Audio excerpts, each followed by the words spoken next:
While I was trying to move my car out from my driveway, I ran into some issues with the icy conditions.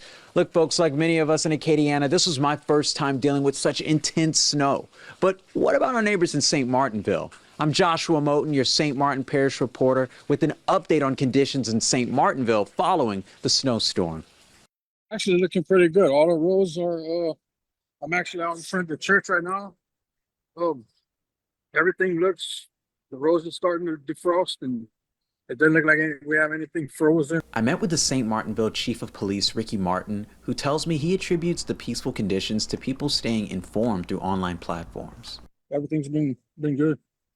I think people, listen to our posts we put on Facebook and pretty much stayed home. We didn't have hardly any traffic. So that always helps. St. Martinville Mayor Jason Willis tells me that while the snow didn't cause any traffic issues, it has led to some problems with the city's water pressure. So we do have a bunch of busted lines throughout the city.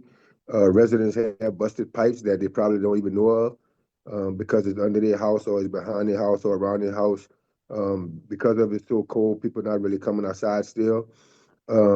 But all of these water leaks is taking a damper on our water pressure.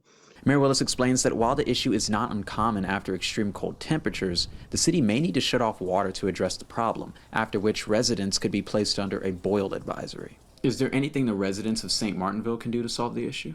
We ask all the residents to preserve water, meaning to go around your house, under your house, look for water leaks. If you do have water leaks, we ask you to turn your water off or call the city. Despite the problems with water pressure, Chief Martin says it hasn't stopped businesses from reopening. You can see it. Everything's pretty much defrosting. We still got snow on the ground, obviously, but for the most part, everything's back to normal. Mayor Willis says residents should contact this number on their screen if they have any water-related issues. Reporting for St. Martinville, I'm Joshua Moten, your St. Martin Parish reporter with KATC TV3.